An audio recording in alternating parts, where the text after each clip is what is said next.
Welcome.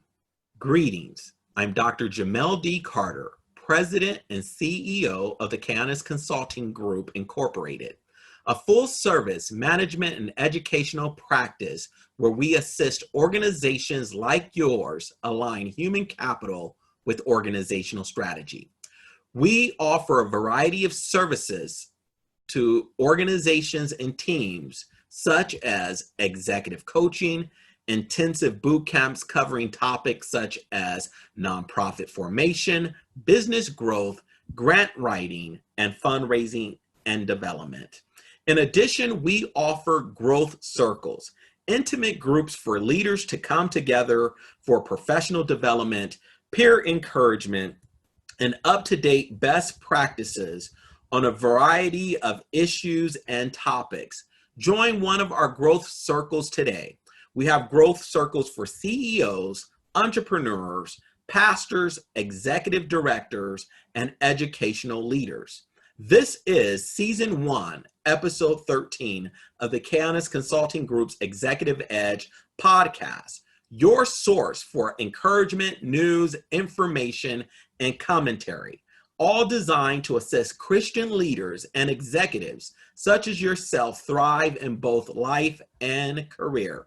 I would like to invite you to like, follow, subscribe, comment, and share.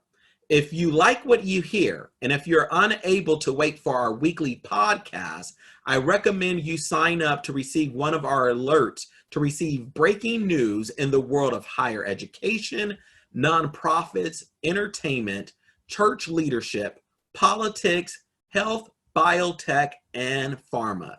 To do so, you can call our offices at 1-800-418-5350. Once again, that number, 1-800-418-5350. As we always do, we're going to open up our podcast this week with a devotion. I'm going to ask that you bow your heads, if you're able to bow your heads and close your eyes, in a word of prayer. Dear gracious Father, we humbly and submissively come before your throne. Lord, we're thankful for this time to be able to explore your word. We ask that you open up our mind, open up our comprehension, open up our understanding to hear the truths that are given through your word. Lord, I pray that you will bless those that are watching, those that are listening to our podcast on today. I pray that you will send clients and customers their way from the north, the south, the east, and the west. I pray that you will shine upon their places of business and or employment, and that they will continue to be successful. In Christ's matchless name, we seal this prayer. Amen. We're going to go to the gospel as recorded in Luke for our devotion. Our scripture comes from St. Luke 19, starting at verse 11. I will be reading from the New International Translation. And it reads, "While they were listening to this, he went on to tell them a parable, because he was near Jerusalem and the people thought that the kingdom of God was going to appear at once. He said, a man of noble birth went to a distant country to have himself appointed king and then to return. So he called 10 of his servants and gave them 10 minas. Put this money to work, he said, until I come back. But his subjects hated him and sent a delegation after him to say, we don't want this man to be our king. He was made king, however, and returned home. Then he sent for the servants to whom he had given the money, in order to find out what they had gained with it. The first one came and said, Sir, your mina has earned 10 more. Well done, my good servant, his master replied. Because you have been trustworthy in a very small matter, take charge of 10 cities. The second came and said, Sir, your mina has earned 5 more. His master answered, Take charge of 5 cities. 20. Then another servant came and said, Sir, here is your mina. I have kept it laid away in a piece of cloth. I was afraid of you because you are a hard man. You take out what you did not put in and reap what you did not sow. His master replied, I will judge you by your own words, you wicked servant. You knew, did you, that I am a hard man, taking out what I did not put in and reaping what I did not sow. Why then didn't you put my money on deposit so that when I came back, I could have collected interest? 24. Then he said to those standing by, take this mina away from him and give it to the one who has 10 minas. Sir, they said, he already has 10. He replied, I tell you that to every one who has more will be given, but for the one who has nothing, even what he will be taken away. So we have read here Luke, and the theme that I want to take from this is it's time to use what has been given to you. Henry Cloud stated, avoidance of risk is the greatest risk of all. What are you doing with what has been entrusted to you? We each have knowledge, skills, and abilities. Everyone has been given a gift or talent. Some are naturally artistic, others are good with their hands. So the thing to walk away with is God has imparted into each one of us something we're great at. But in order to grow, we have to be willing to take risks, because risks are essential to growth. No one ever succeeds playing it safe. No one ever grows when afraid. It's time to step out of our comfort zones. It's time that we stop spending and start investing in ourselves. Throughout history, we have seen success breeds more success. Victory always goes to those that are prepared. You will not get a promotion until you show that you have mastered your current domain. Your current job is a means to get funds to invest in yourself. Wealth long-term is created through ownership. As we saw in this parable found here in Luke, when talents were given, it was hard work and dedication that produced success. Being lethargic, being lazy does not produce success. If you're going to be a leader, you're going to have to be willing to commit to the success of your endeavors, which means that you're going to have to be diligent, meaning that you're going to have to be willing to work and show grit when things aren't favorable for you. And ultimately, once you're willing to work hard, once you're willing to be determined, once you're willing to show determination, you will reap success and the benefits that come with it. So you have been entrusted with gifts. God has given you talents. It's now time for you to use them and invest in yourself to become successful. Into the world of business, over the past week, we saw several interesting stories develop. Uber and Lyft continue their battle with the state of California concerning recently passed legislation that will adversely impact the company by essentially ensuring that their drivers are considered employees and not independent contractors. Classifying their drivers as employees would impact the profit margin of Uber, Lyft, and some of these technological app companies that individuals are using to work in the gig economy. Both sides have dug in their heels. We have Sacramento legislating or trying to regulate environments that they feel are growing rapidly. And in an effort to curtail rapid expansion, what has happened, it appears, they may be essentially closing the gig economy within their state. We see businesses tend to operate in environments in which they're allowed to flourish. In a heavily regulated environment, such as what's being proposed in California, is preventing businesses from thriving. As a result, Uber and Lyft said they were going to essentially suspend services in the state. A last-minute reprieve from a judge has allowed them to stay open, but what we are seeing that it's possibly going to do is probably postpone the inevitable. The California lawmakers, those in the legislature, are going to have to truly ask themselves, what do they think is more healthy for their state? In a pandemic where many businesses have been closed, are you going to increase unemployment in your state by constantly regulating industries that are bringing jobs and wealth into your state? If that is the environment in which the legislator in Sacramento is going to operate, we're probably going to continue to see businesses flee the state of California. This past week, Apple became the first U.S. company to hit a $2 trillion market cap.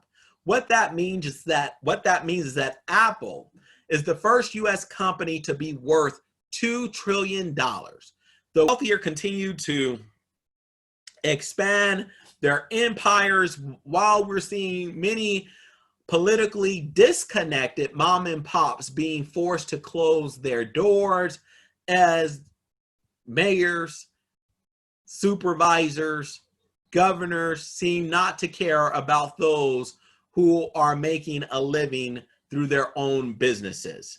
The politically connected are surviving. The politically connected are starting to see that resources are flowing their way.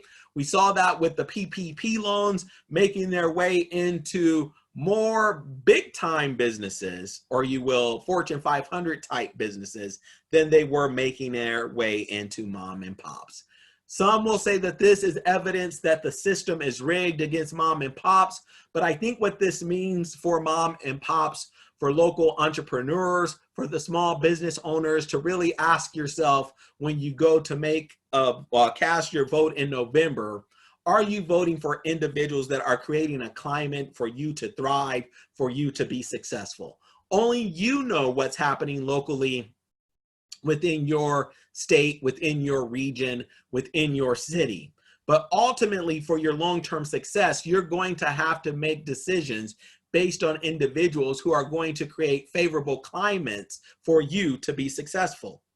The nation's wealthiest African-American, Robert Smith, is being probed by feds for possible criminal charges. In weeks past, we have covered Robert Smith because of his avid support of reparations for the descendants of slaves.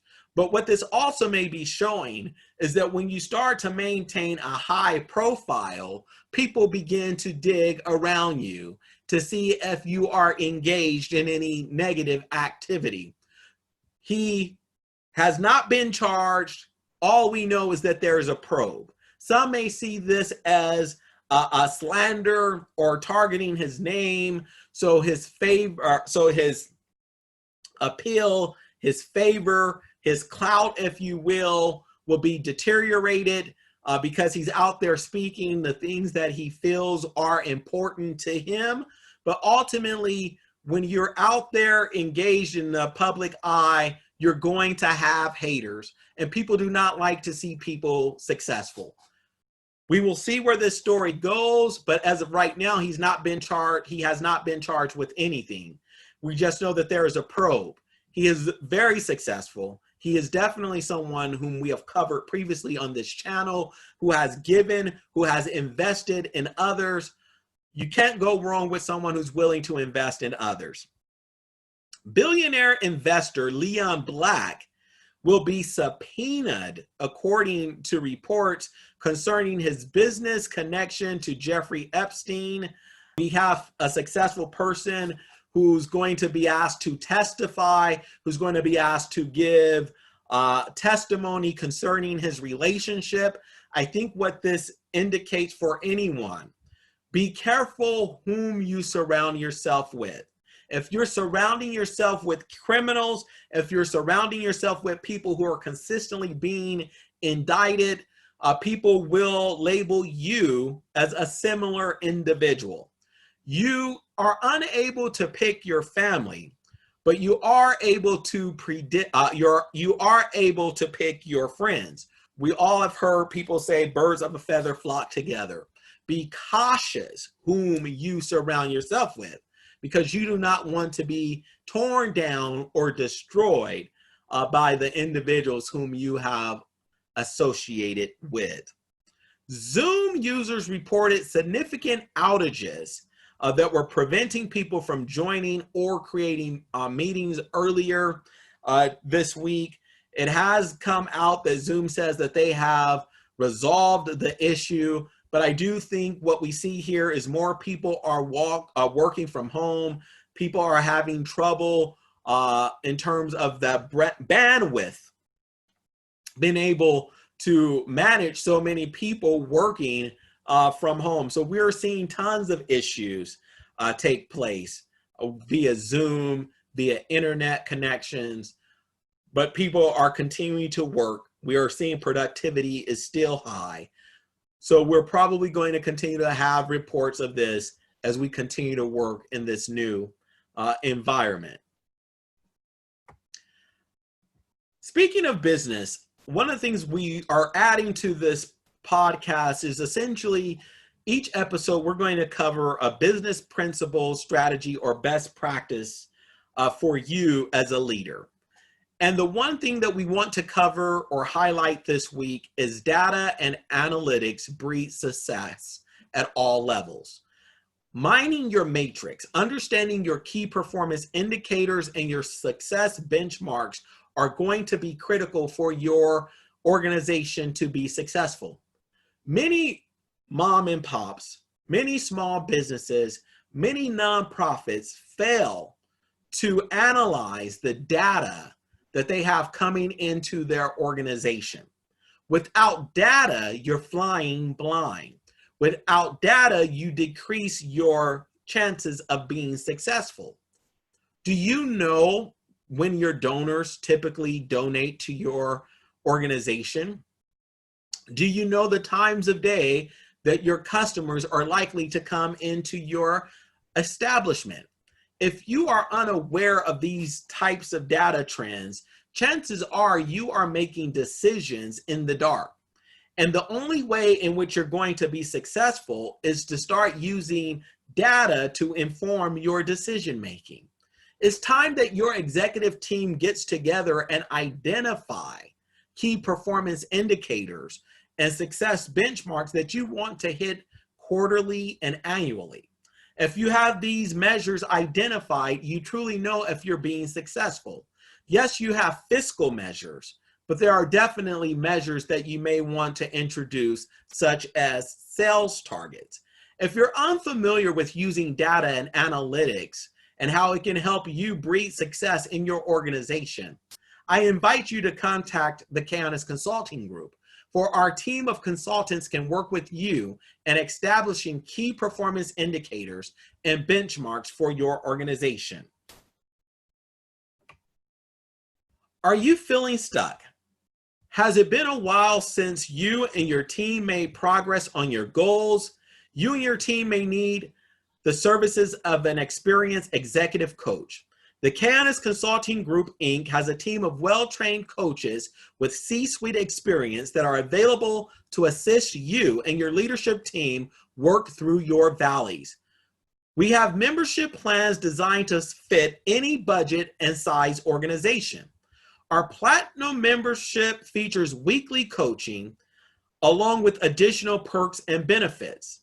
If you're unsure of the benefits of a coach and are looking to try it out, we also have an associate membership plan. For more information or for a no-fee 1-hour consultation, a $500 value, please contact the Kayannus Consulting Group at 1-800-418-5350. That number, 1-800-418-5350. Moving into the world of politics. Last week, we saw the DNC hold their convention. This week, we are seeing that the Republican National Committee is holding their convention. Some major takeaways that have taken place thus far last week in the DNC, as well as the early days of the RNC, ratings were down for the Democratic National Convention by 48% compared to last cycle. There may be many things that are responsible for this. Yes, we're in the middle of a pandemic. Yes, we are seeing more and more television shows see a decline in the number of viewers to their convention. Yes, more people may be watching it via streaming platforms or just taking things in via social media. But one of the things that I do think is problematic when you look at the ratings being down by 48%, and then something that was very strange, in previous cycles during a convention, you will see the candidate leave their convention with a bounce. There was not a bounce in terms of what we have seen with some of the polling data that came out for Joe Biden. He held steady. But what there was, which some people are finding, shocking, that there was an increase in terms of approval ratings for Donald Trump as a result of the DNC convention. There was a story also that was getting, I would say, mixed coverage, and that was the fact that two Democratic caucuses, the Muslim caucus and the LGBTQ caucus, in their caucus meetings omitted "under God" from the Pledge of Allegiance. Some people ran with this and made it appear as though the DNC during their convention, in terms of what was televised, omitted the words "under God." But that was not the case in terms of what was televised. It was what happened in some of their caucus meetings, which are essentially conclaves of groups of delegates that get together to try to help shape the party platform. So what happened is the Muslim caucus and the LGBTQ omitted "under God" from the Pledge of Allegiance. One of the things I will say about this is that there appears to be some change in the stands of the DNC. If you go back to 2012, I invite you to Google it. This information is out there. In 2012, the DNC platform removed all references to God from their platform. Fast forwarding this to 2020, definitely you do not see this happening within the DNC, but we do see that there is a remnant or certain caucuses that seem not to be in favor of using "under God" or essentially embracing religiosity or embracing religion. This can be problematic when you look to win over independents or maybe religious voters. This is a story that may make it difficult for the Democratic Party to win Christian voters. Yes, there are some Christian voters that have no problem voting Democratic, but we do know that there is what they call the religious right that tends to vote Republican. But the thing that I think is important is when you're looking at building a coalition, if you're alienating potential group voters, you're probably making it difficult for yourself to extend an olive branch. This week, it has come out that the RNC will not pass a party platform but will be pledging their support to Donald Trump and his agenda. I think that this is something that is problematic for the RNC, for individuals who like to read, research, and study before casting their vote. Your failure to essentially write out your platform, what you're planning on getting done, may hurt you in terms of winning some independent voters. For some, this reeks of cultic behavior, where you're putting a man above the party as opposed to the things your party stands for. The Democratic Party passed a 92-page platform, which is now available online. After the Republican Party, they will not have a platform available online for voters to go and read. You, as a party in the future, may need to rethink how you're going to handle this. Definitely, you have a website available where people can go and read and study on what the candidate is saying he wants to get accomplished. But most of us, especially those that work in business, know that many times the information that you will get on a website from a potential vendor is only the things that are going to make that vendor look good. They say the devil is in the details, meaning that as you begin to pull back that onion through your research, you truly know what's there. And right now, the RNC has presented an image where people will say there's no there for their party because their party has no platform. California Governor Gavin Newsom failed to take a promised pay cut after cutting state workers' pay by 10%. What we see here is hypocrisy. What we see here is corruption. What we see here is another politician misleading the public. This is unacceptable, be it a Democrat, be it a Republican. If you're telling the people you're going to take a pay cut and you fail to take a pay cut, essentially what you have shared with the Californians, Governor Newsom, is that you're not willing to take a haircut.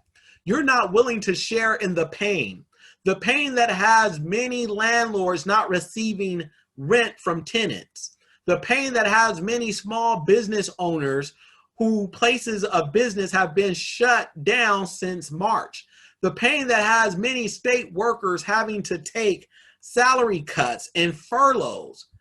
You should be ashamed of yourself. You say that you are a governor, as a president, as a member of the legislature, you're there to serve the people. And what you have shown, Governor Newsom, is that you're not there to serve the people. You're there to serve your own best interest. This is problematic. This is why we're seeing calls for people wanting to recall you, because you're showing or proving yourself not to be an authentic individual. Sad, complete sad. Steve Bannon, former strategist for President Donald Trump, was arrested and charged with defrauding donors out of hundreds of thousands of dollars for his own profit with the crowdfunding campaign called We Build the Wall that raised over $25 million. One of the things we're seeing in New York, because these charges were in New York, is that they are truly have the heat out for conservative groups. We saw them foul trying to break up the NRA. We're seeing that they're coming after Steve Bannon, and I believe it was 3 other men. Those who are giving funds to nonprofits, you should want to know where the funds are going. But one of the things I think you may see happen here is we play no sides here on the Executive Edge podcast. We try to call it fair down the middle. I wonder if these attempts by, people in New York to create controversy are going to backfire on them. And the reason why I say this is because when you look at enthusiasm polls, enthusiasm for Joe Biden is low, but it appears that enthusiasm for Donald Trump and his supporters continue to climb. When you're seeing attacks on conservative groups, people may see this as deep state individuals trying to end the presidency of Donald Trump. I'm not saying that this is what's happening, but definitely when you see things like this, it does paint that narrative that seems to be popular on the right, that there is a deep state conspiracy out there to destroy the presidency of Donald Trump.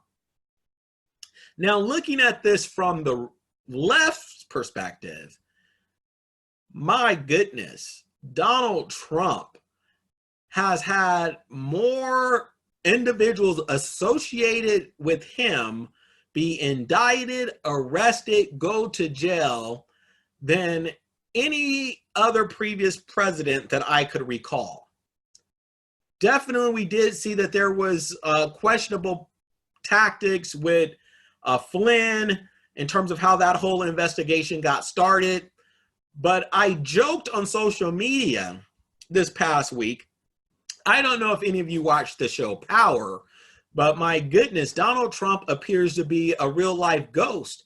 Everyone around him is dropping or going to jail, but definitely he seems to be unbothered, unfazed, untouched by this.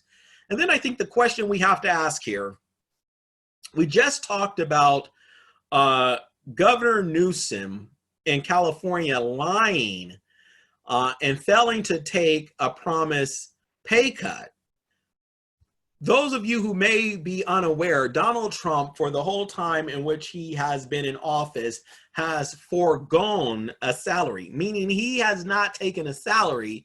Everything that he has made from being president of the United States has essentially been donated.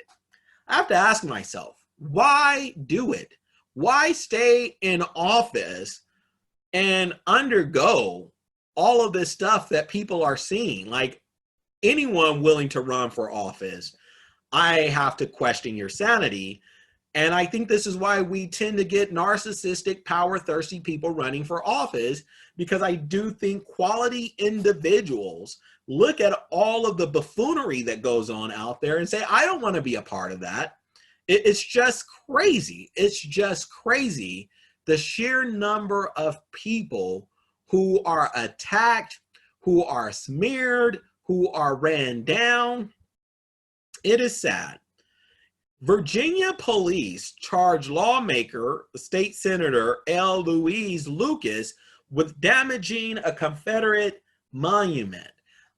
This individual essentially led activists in a protest. The claims are that once the monument was defaced, this particular lawmaker was no longer on premise or on site. Some feel that this was a retaliatory charge, a result of this lawmaker saying that she was going to introduce a bill to defund the police. Once again, we're just seeing on the right and the left so much divisiveness going on. We know that this is an election season, but we're seeing a failure to get things done for the American people. The American people deserve for things to be done on their behalf, not for power-thirsty politicians and special interest groups to try to slant the election, to try to slant media coverage to get the result or outcome they so choose in November. There was story that ran this week. I believe it was in the New York Post. And the headline was, photos have surfaced of former President Bill Clinton receiving a massage from Epstein accuser. Now, just reading this, you would see what's happening here.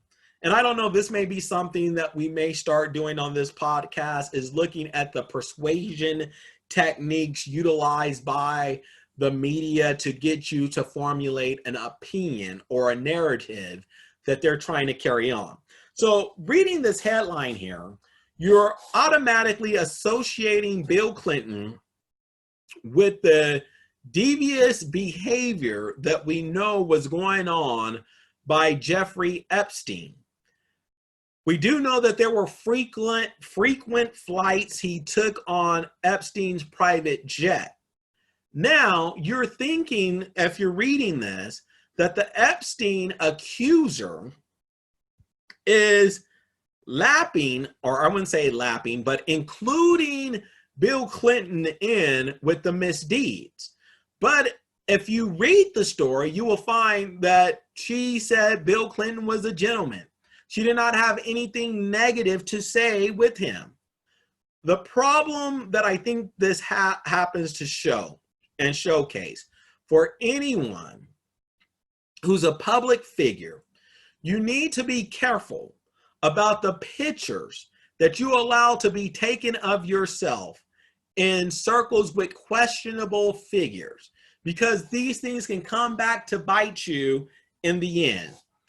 Definitely, we do know that there was a relationship with Bill Clinton and Jeffrey Epstein. Definitely, we do see that the accuser has a photo of her massaging Bill Clinton. We do know that Bill Clinton was a president who had issues because there were things he done in the Oval Office. But with this story was written in a way in order to essentially put Bill Clinton in there with Jeffrey Epstein. But when you read the story, there's no there, meaning there's no smoking gun.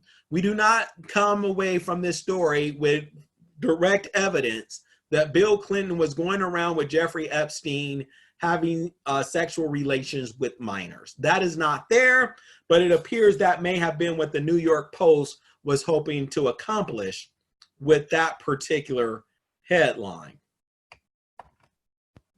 Moving to the Bible and your vote. This is a new thing we're going to do on this podcast, where understanding that we're in an election season, we're going to talk some issues that tend to have differing viewpoints on both sides of the aisle and kind of explore that issue from a biblical framework or perspective. And so we're going to tackle today paying taxes. Definitely, we do know that this is something that comes up frequently in terms of lower taxes, which tends to be what they desire on the right. You see on the left, they're consistently wanting to raise taxes. Definitely, I have my own view on taxes, and I do think you want your tax policy to create business opportunity that's going to drive employment, that's going to essentially create wealth in an area. But looking at paying taxes from a biblical perspective, one of the things that I think is important to understand, it is a blessing to be able to pay taxes. If you're paying taxes, it means the Lord is blessing you. It means you are successful. It means that God has provided for you. We do know that God will provide for those that follow him. Now, when we get into Matthew 22:19 through 22, it says, "Show me the tax money." So they brought him a denarius, and he said to them, "Whose image and inscription is this?" They said to him, "Caesar's." And he said to them, render therefore to Caesar the things that are Caesar's, and to God the things that are God's.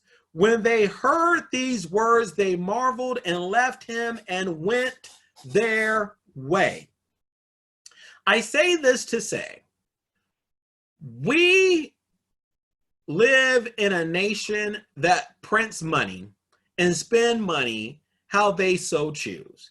We saw that there was a need of CARES relief, and out of the blue, money was made available to the American people. We see people talk about debt, and we do know that debt is problematic. But the problem that you have with sovereign nations is that they can just print money as much as they want, especially when you have a nation that is not backed by a gold standard. So our currency is really worthless when you start truly thinking about it. You know, because if they print more money, the value of the dollar can go down because there's so much money in the economy. This is things that you learn in basic economics, but I'm not going to talk about monetary policy. What I really want to talk about is paying taxes. And what we see here from scripture is that, you know, we should pay taxes. As believers, we should not be engaging in behaviors and or practices in which we start lying not to pay taxes, or start lying because you're trying to maximize your tax refund. That is not something that a believer in Christ should do. As a believer in Christ, you should be happy to pay taxes, because what it is revealing is that God has blessed you. He has brought customers into your establishment. He has blessed you with a good job. He has blessed you with the ability to provide for your family. If that is what's happening, you should get a joy to pay taxes. To quote Tupac, I believe there's a lyric from a song of his where he says something about getting paid or getting happy to pay rent when rent's due, something along those lines. That means that you are not homeless. That means that you're able to provide for your family.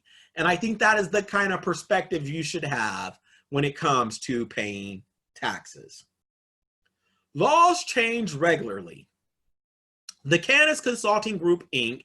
has a team of highly trained, up-to-date human resources consultants available to assist you and your team at a moment's notice. For more information, please call our offices at 1-800-418-5350. Once again, that number, 1-800-418-5350. Moving into the world of health and wellness. Lori Loughlin, better known as, I believe it was Aunt Becky on Full House, was jailed for 2 months, and her husband 5 months, for paying $500,000 to get their daughters into college. I believe the college in which their daughters were admitted to was USC. So I guess that acronym in which people say USC stands for the University of Spoiled Children may have some accuracy there. Utah governor has came out and said students who do not wear masks can be charged with a crime. Definitely to be willing to charge children with crimes for not wearing masks at school, I feel is an overreach. Definitely, I have a daughter who does not like to wear masks. She doesn't like the way it is, it feels. It's just one of those things she does not like. But to go around charging minors with crimes for not wearing a mask, that is definitely overreach there.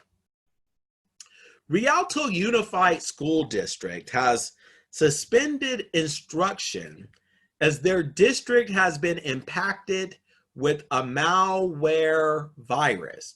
So they are collecting all technological equipment And hopefully they're going to try to get this virus under control and then resume learning for students. I want that to settle there for a minute. I want you to marinate in the fact that we're now going to postpone student learning, collect electronic devices. We're not quite sure how long it's going to take the district to get this issue under control, and then we're going to resume student learning. We are failing our students. We are failing our students. Yes, I understand people are worried about teachers and administrators and the like. But we at some point have to make data-informed decisions. Students are being failed by our school system, by our politicians, by our lawmakers. And I just pray that those who have learning disabilities, I pray for those who may be seeing melting of their learning because they have not been in an environment that has essentially been able to nourish them for a while, are going to come out of this situation stronger. I don't know. I don't know if this is going to happen. I think we're going to see major harm. We're seeing major harm happen to our students as a result of what's going on here.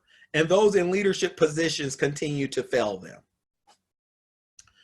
Federal student loan payments have been deferred through December. No interest is being accrued on them. There will be no collection calls because we have a lot of Americans out of work. We also have a lot of Americans that are out of work who owe trillions of dollars to the federal government as a result of our federal student loan program. You know, why not just come out, be it Trump, be it Biden, and say, you know what, to jumpstart the economy, we're going to wipe away all student debt from this point on. All of those who owe, who have a loan, we're going to wipe away all that debt. Now, for those who are looking to go to school, definitely you can worry about whether or not we'll let them go for free. But I do think that is something that should be explored. Liberty University's Jerry Falwell Jr. has resigned from his position at the university. This week there was some more salacious stories that came out about him. What I would say about this is when you are a public figure and you weigh into politics, he was an adamant supporter of Donald Trump. People are going to come at you, be it you're on the right or the left. Slinging dirt is what politicians do well. Do not get in the pig pen with messy pigs, because when you may go in looking nice in your suit, but when you get out, you're going to be as filthy as the pigs in the pig pen. Definitely, we hope that Liberty University, which is the world's largest Christian university, will be able to find a wonderful leader to go forward, and that they will continue to thrive. We do pray for Jerry Falwell Jr. and his family, that they're able to overcome or reconcile with some of the issues and stories that have come out about them. Book recommendation. We are operating in very dynamic times. There's a lot of change going on, be it you're an entrepreneur, a small business owner, someone who works at a nonprofit, someone who is a pastoring a church. There is a lot of change happening in our nation. And one book that I read that I want to recommend to you, that you may find it to be beneficial during this time, is Our Iceberg is Melting, Changing and Succeeding Under Any Condition. The way things are being done, icebergs are being melted. We're seeing higher education having to operate online. We're seeing teachers in K-12 schools having to adapt in terms of how they're teaching K-12 students. We're seeing restaurants needing to rethink the customer experience. Things are changing. And definitely, I will say, pick up the book by John Cotter. You will more than likely be able to read this book in a couple of hours, and hopefully it will provide you with ideas that will lead to you thriving in this very dynamic environment in which we are operating. In the world of nonprofits and churches, a report came out indicating that 1 in 5 churches may not survive the pandemic.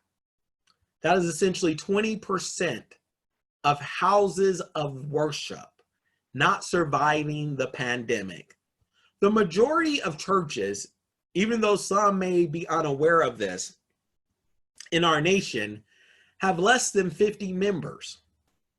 And so when you look at churches with less than 50 members, I do know there are a lot of churches operating online, doing Bible study online, having online virtual services. But under these circumstances, reports are 1 out of 5 churches are not going to survive this pandemic. What I would encourage churches, their boards, their leadership teams to do is to come together and start exploring strategic partnerships. Definitely, if we know that the majority of churches have less than 50 members, chances are you can find another similar church within your city, and you guys can come together and merge and create economies of scale and do better and larger things together than divided. Not quite sure if this is going to happen, but we're going to see what has been articulated as essentially a 20% closure rate of churches in America as a result of the pandemic. The Supreme Court, when it returns back into session, will take on another religious liberty case in its new term. And this is involving the Catholic Social Service Agency being excluded from Philadelphia foster care program for not accepting same-sex couples as foster parents. We will see what happens with the arguments. I do think when we're looking at religious liberty, we are seeing houses of worship be impacted. I'm not going to tell you how to vote, but one of the things I think you have to ask yourself is, what is the track record concerning individuals and parties compared to you being able to explore your religious freedom? One thing that I've always said, it's difficult to live in a pluralistic society. And what I mean by that is because when you are trying to appease everyone, that is impossible to do, because you're going to adversely impact a particular group. Let's take what we're seeing happen with those who are enjoying the painting of Black Lives Matter murals. While definitely some will say that they're doing it because they want to honor African Americans, with doing it, there are some people that are being, what's the word I'm saying? Triggered, if you will. So we're triggering individuals because we're painting Black Lives Matter murals. But we also see that on the opposite side, we have individuals that are triggered by the Confederate flag or by some of these Confederate monuments that are out there. Opposite ends of the spectrum. Now, we take this into people's sexual preferences. While some people will say it's a blessing for them to share their sexual preference and do what they want, there are other people, because of their religious views, that will say that it's wrong. We have seen these arguments go back and forth as a nation. And it becomes a difficult conversation for some because essentially on both sides of the aisle, it's all or nothing. There's no compromising. So we have to ask ourselves, what do we want to happen? Because now for those that desire to be in polygamous relationships, you know, essentially someone who desires to have 3 wives currently is unable to have 3 wives in our nation. How are we going to move forward when you allow heterosexual couples to get married, you have homosexual couples to get married, but those who want to be polygamous are unable to get married? Moving on, some of you have seen that now we're seeing in our nation this movement for individuals who have, I forgot what they're calling it, minor attraction to minors. Essentially, this is pedophilia. There's consistently going to be groups in a nation that are going to feel that they are being slighted when you embrace an environment that you're trying to accept everything. What we see as acceptable today, you know, decades ago was viewed as unacceptable. And when you bring in a progressive agenda that's consistently where you have people that are saying their desires is to break down walls, their desires is to break down barriers, there's always going to be this complicated issue on what is right and what is wrong. But when we're looking at it from a Christian perspective, the thing that should guide us is our ability to embrace our faith. And this is where I think we're starting to see issues develop in society where there are going to be some people that will say one's faith articulates hate speech. Now, I know some people may not want to accept that, and you may not think that it will ever get to that point. But when you have a Bible, the infallible word of God, as many Christians accept it to be, that essentially discusses certain practices and or behaviors being wrong, there are going to be some people that are not going to want to accept that as truth. Hence, we saw in the Democratic caucuses of both Muslim and LGBTQ, they wanted to remove the words under God. Now, that may not be the national platform. That may not be the national party at this time. But one of the things I think is important to understand is that change does not occur overnight. There is work that people have to do. in terms of trying to win the minds and the hearts of people. And when you're in a war trying to win the hearts and minds of people, you find very divisive issues and people rising up to present arguments. Now, I'm sure the Catholic Social Service Agency feel very strongly that they want to be able to offer what they feel Christian homes to foster parents. And I'm sure that the state or Philadelphia is going to argue that they feel that there should not be any discrimination allowed in terms of those who can be foster care parents. The one thing that I will say here is that when you're looking at foster care is big business. And what I mean by that is that there are people and agencies that receive millions of dollars rearing and raising kids that are not theirs. We have many kids that are in the system because their parents are in jail. Many of those parents that are in jail are minority parents.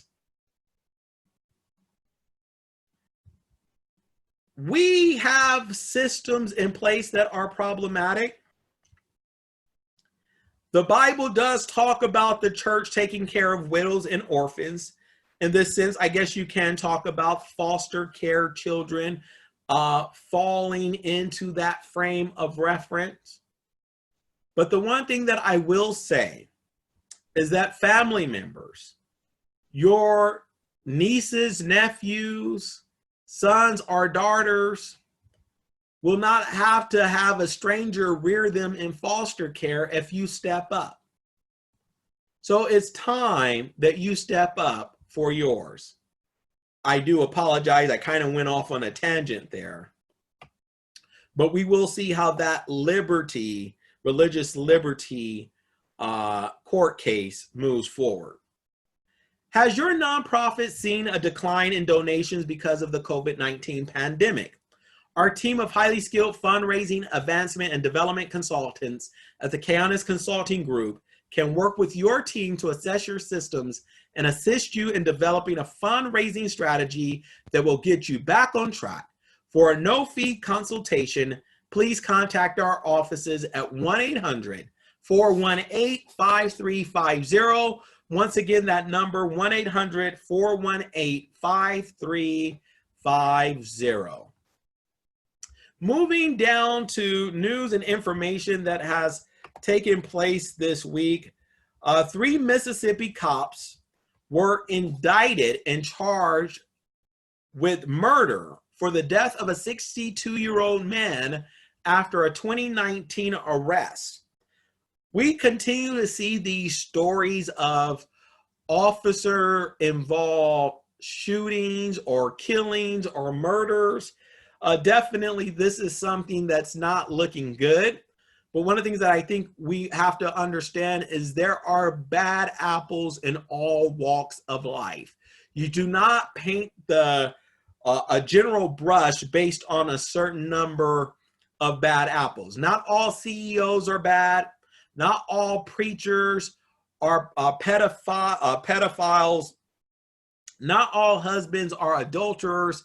Just because you see a minority of individuals engaging in bad behavior does not mean the whole group of individuals engage in that behavior. NBC News reported the Senate Intelligence Committee made criminal referrals.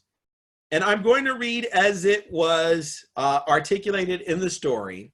Made criminal referrals of Donald Trump Jr., Jared Kushner, Steve Bannon, Eric Prince, and Sam Clovis to federal prosecutors in 2019, passing along their suspicions that the men may have misled the committee during their testimony An official familiar with the matter told NBC News.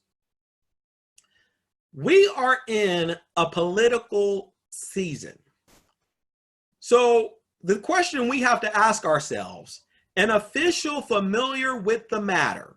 Who is someone that would be an official familiar with the matter that could benefit from this story?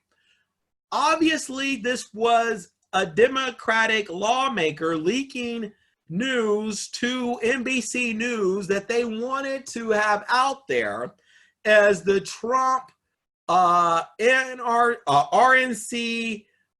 convention was getting started. At some point, politicians need to outline an agenda and a plan for the American people. Stop slinging mud. Over 90% of the stories that we read concerning Trump or someone close to Trump is negative. One of the things I think some of these individuals are failing to see, at some point it gets to the point where people tune you out. And I think when everything is negative, people's expectations are negative. What you have to do if you are a Democrat is excite people concerning Joe Biden and Kamala Harris. Just because people hate Trump does not mean that they're going to vote for Joe Biden. You have to give people a reason to vote for Joe Biden. But if all you're doing is hating on Trump, what we have seen in the polls is that those who are planning to vote for Trump are excited to vote for Trump. So they're probably going to show up to the polls. What you have to do is excite people to cast votes for Biden and Harris, not continue to throw negative stories at Donald Trump. In 2016, most of the stories we saw about Donald Trump were negative. But when we got to election night, he was elected president of the United States. Excite people to vote for your candidate and stop this mudslinging, and things may go well for you when we get to November. The San Bernardino Sun reported that the San Bernardino mayor, John Valdiva's former top aide, lost his job in part because he refused to fabricate negative work performance reviews for two former employees who had accused the mayor of sexual harassment, according to a new claim against the mayor and the city. Wow, that is a hot mess. San Bernardino continues to be a hot mess, a city that once filed for bankruptcy, a city in which there appears to be no industry coming in, definitely a city that's in need of fresh leadership. The city of Rancho Cucamonga has set aside $1.9 million to help renters and struggling businesses with its share of CARES funds. In addition, I did see that Rialto also is another city that has funds available to help its residents. In Minneapolis, a George Floyd mural was defaced with black paint. Artwork, my goodness, artwork is being attacked by both people on the right and the left. Who knew that artwork was now a divisive issue here in America in 2020? Quick, simple exercise as we go into our coach's corner. Take out your phone, or if you're watching this via social media, I want you to identify your 10 most frequently contacted individuals. And I want you to ask yourself this simple question. Are you the most successful individual in this group? If so, it may be now time for you to expand your circle. Being the most successful individual in your circle has the potential to stagnate your growth.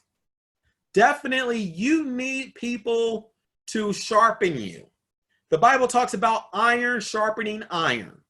If you are the only one who's able to sharpen those in your circle because you're the most successful group and you have nothing or no one to inspire you to something to aspire that's greater than your current circumstance, you are in a problematic situation. It's time to expand your circle. If you are surrounded by people who are of similar success as you, that is a good circle to be around, because you two will, your group, your circle will continue to inspire one another as you both continue, or all of you continue to check off goals on your list. But if you're, once again, if you're the most successful person in your group, it's time to expand your circle of friends. Moving with career advice. The job search process never ends. Even if you're currently in a position you like, it is imperative that you update your resume monthly. You're interviewing for your next job or position every day. If you're at a position in which you enjoy, or a company you enjoy, every day you're interviewing for a possible promotion. It's important to understand that there are two types of job searches. You have an active job search and you have a passive job search. What it means to be in an active job search is that you are actively looking for a new job. A passive job search is you're not looking, but chances are opportunities may come to you. And if the right opportunity comes to you, you're going to be willing to listen. And if the recruiter or headhunter who contacts you concerning that opportunity begins to share an opportunity that you find attractive, you may submit your resume. But the problem is, if you're not updating your resume monthly, you're not going to be prepared for that opportunity or that promotional, be it at a new company or that promotional opportunity when it arises. And with that said, has your job search stalled? Our team of talented resume writers and career coaches at the Kayannus Consulting Group may be able to assist you in breathing life into your job search. You have waited long enough. It's now time for you to get that job you have always dreamed about. For no free consultation or for a review of your resume and or cover letter, feel free to contact our offices at 1-800-418-5350.